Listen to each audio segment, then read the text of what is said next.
everyone, I've got another video for you about bow grip. This time I don't actually even need a violin. I wanted to show you how I have this blue tape on the wall to show like this is where the plane would be that I'm drawing my bow back and forth. But how do we get good at that? And you watch some violinists and it looks like just like they're in an actual groove. Their bow can't be anywhere except that. How do they get so good at that? Well, I came up with my own little very cheap solution. And it is made out of a toilet paper tube. So what you do is you take a toilet paper tube, and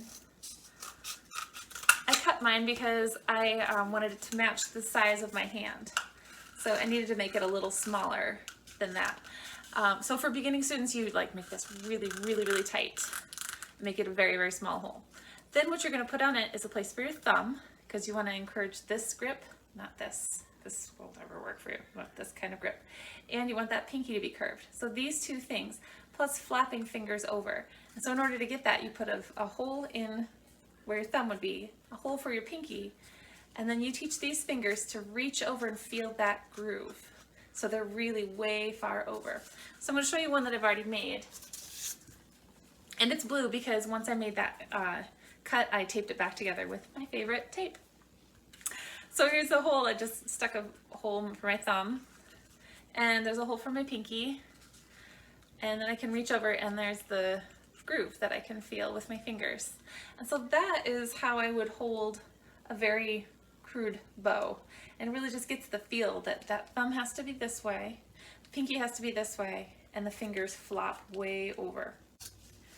So this one I have on my yardstick already, and I'm gonna put my pinky here, my thumb there, and reach way over and feel that groove. And then I'm going to line it up with the tape on the wall because that's where a violin would be. That's where I would want my bow to be going anyway. So I'll just hold on to it up here so I've got room to practice going out and back like that. Now if your beginner has very small hands and the tube won't wrap around a yardstick, you can use like a yard stake, like a garden stake, because you need something very small and long and lightweight and easy to manage. So you can also hold it from the other end too, because that gives another good practice to really see if your grip is on spot where it needs to be. So I can hold it this way, go that way, back and forth. So now you'll notice I have to, like it's forcing me to bend my wrist. I can't keep my wrist straight or it will do this as I go out and back and out and back. I have to bend my wrist this way and not that way. I also like to tip it a little bit so you can see that it's not like totally flat.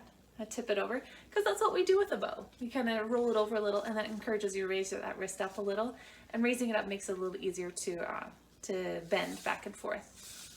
And you can see, well, it's kind of going off the screen here, but my elbow doesn't go very far off screen either. I can't pull back this way, and when it doesn't work, you got to stay right on that line. So for, I don't know, how much does a yardstick cost, and a toilet paper tube, which should have these laying around, right? And some tape and a pair of scissors. You can make yourself a really great tool to improve your bow grip and get your bow motion perpendicular to your violin.